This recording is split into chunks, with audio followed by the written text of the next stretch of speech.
Today's topic, Kwame Brown. Now, this wasn't a topic that I had any plans on covering. However, Stephen A. Smith decided to go on a little rant recently, and I thought it was salacious, so I figured it'd be worth covering. If you aren't aware who Kwame Brown is a first-round draft pick in the NBA, played about 13 seasons, and was basically known around the National Basketball Association, the NBA, as Kwame or Mr. Inept. They kept calling him a bust, somebody who couldn't play. And recently, even though he's retired many years ago, Kwame Brown's name resurfaced across a few podcasts. At which point, Kwame, who's been very silent for the last 20 years or so, decided to get on social media and speak about it. And there was a huge uproar. It got a whole bunch of other large creators involved. But essentially, it was just like, yo, just stop playing with my name, is the gist of it. And Stephen A. Smith, who was the person who was in the lead of making fun of Kwame Brown and constantly talking about him, recently decided to retort. Under most normal circumstances, I have considerably better things to do with my time. But Kwame Brown wanted my attention. Well, you got it now. I didn't want to have to do this, but he made me. Look at the way he's framing it.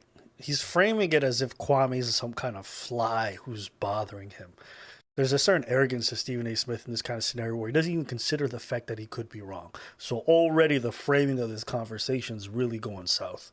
I don't have a single negative thing to say about Kwame Brown, the person. Nothing personal. Never have.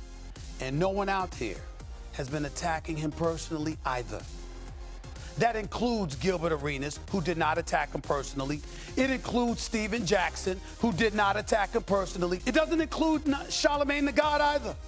See, and this is my problem. Stephen A. Smith, you're a journalist.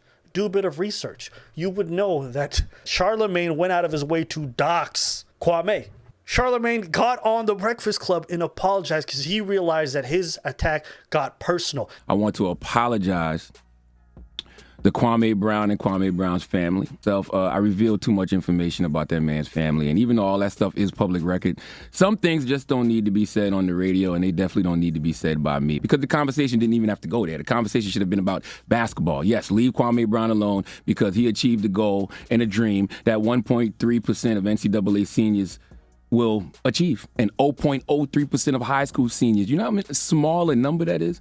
He was talking about his brother, his father, what they had done, how they're zero. That is extremely personal. So when you media personalities get out there and act like you guys never crossed the line, that's crazy to me. And you're a journalist, and you didn't even do this minimum amount of research, but you got enough time to get up on ESPN and have this highlight reel of Kwame and get all your producers to help you put this together and write this up. But you didn't research that. Steven Jackson sent threats to Kwame, say, if I catch you in these streets, I can get my partners to come after you. And it didn't get personal. And you call yourself a journalist. Stay off the weed. And this is why people don't take media personalities seriously. You're bugging, bro. But Kwame Brown's been getting personal with everybody these days. Talking a whole bunch of smack. Saying we don't support black men. Really? Really? Please. Why is Stephen A. Smith acting surprised by this? Stephen A. Smith has been criticized for being anti-black men for a long time. There's been plenty of segments about it. He's always talked about the fact that people have been saying this about him. So when he gets up here and acts incredulous, it's like, bruv, I can pull up a whole bunch of clips of you on ESPN and talk about how dare you guys say I'm against black men. Stay off the weed. The only negative thing anybody ever said about Kwame Brown is that he couldn't play a lick of basketball. Newsflash, that wasn't a lie. When you put yourself and you put your game out there in the best league in the world, people can comment on it because you're putting your talents on public display. How are you going to say someone's a scrub and can't play, and yet they made $70 million in the NBA and were there for 13 seasons? Think about that. How did he constantly get rehired and brought to different places, played 60 to 80 games per season, and then you want to sit there and say he can't play? Are we to believe that Stephen A. Smith happens to know better than every single GM and exec in the league? Come on, bro. I'm not saying he's Shaq. I'm not even saying he's one of the top 10, top 100, top one. None of that. I'm saying when you say he can't play, does that say anything about Kwame, or does that say something about the league? The basketball player. We ain't talking about you, the man. We ain't talking about you, the father. But you are talking about him, the man. When you're saying you didn't put in the work, when you're saying you didn't put in the effort, you're questioning his character. You're questioning his dedication. It's not just about the game at that point.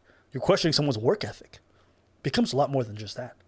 So I think you're not being very honest with what your criticism is and what links you went to when you're saying this stuff. You're being disingenuous. Stephen A. Smith, it's okay. It's okay to get on the air and realize you used the wrong words. It's okay to realize you crossed the line. You already know this because you've apologized in the past. Stephen A. Smith used the word provoke when it comes to women, sometimes inciting certain situations with men. And the next day he got on and made this lengthy ass apology talking about, I'm so sorry. I used the wrong words. I should have thought of the impact that could have on individuals who are going through certain situations. So you have the ability to do that when it's time to be politically correct. But when a brother says, hey man, maybe you lay off and don't need to call me a scrub. Good morning. On Friday, speaking right here on First Take on the subject of violence, I made what can only amount to the most egregious error of my career. While elaborating on thoughts concerning the NFL's ruling versus Ray Rice, following a domestic dispute with his then fiancée, I ventured beyond the scope of our discussion by alluding to a woman's role in such heinous matters, going so far as to use the word provoke in my diatribe. This was not my intent. It is not what I was trying to say. Yet the failure to clearly articulate something different lies squarely on my shoulders. To say what I actually said was foolish is an understatement. To say I was wrong is obvious. To apologize, to say I'm sorry, doesn't do the matter its proper justice, to be quite honest. But I do sincerely apologize. How are you not going to expect him to feel some type of way? Like I said, you use your platform every day. Call people scrubs, call people not hardworking, question their character, say people are idiots, all this other stuff.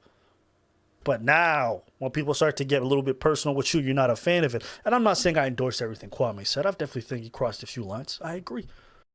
But you media personalities do it all the time. And I just think it's crazy how quick Stephen A. Smith was there shucking and jiving when he used the word provoke. But now when people are like, hey man, it was kind of excessive the way you called him a scrub for years and went out of your way, whether it was at university speeches, high school speeches, conferences, you went out of your way to mention Kwame's name and to question his work ethic and his character. 7 feet tall, 260, 270 pounds. 10 years in the league, and there is no noticeable improvement whatsoever. That's my issue. You with your scrub, no offense, having sex. Just said that. I mean, that's just blasphemy. You should apologize for bringing that up. And when I look at somebody, you have an opportunity to make millions of dollars playing a game for a couple of hours a day. You can't maximize that to the greatest of your ability and make it happen? You can't do that? That's inexcusable, bro. It just is. Again, if you're a scrub, you're a scrub. But if 5 years from now, you're still doing it, we got a problem. That's a major problem. You have nothing else to do. How come you're not better?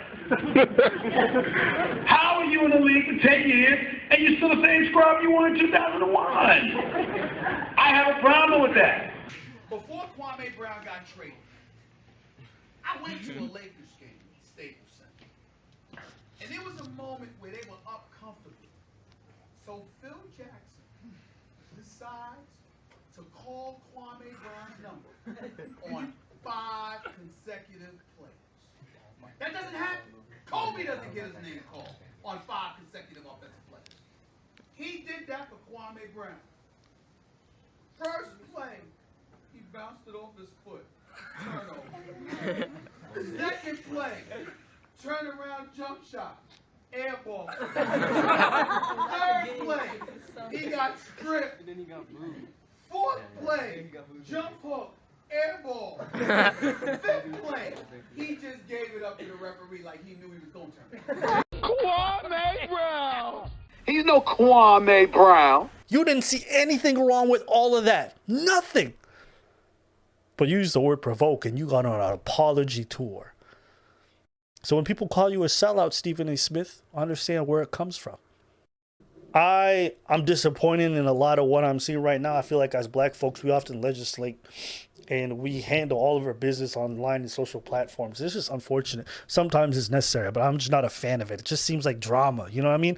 It just looks like the family that's always out on the media airing out their business. It's messy. It's unnecessary. But at the same time, it's like, yo, folks like this been doing it on these platforms forever and never get checked. Those are my thoughts. Maybe you guys disagree. Tell us what you guys think in the comments below. A não ser a vontade de te encontrar, o motivo já nem sei.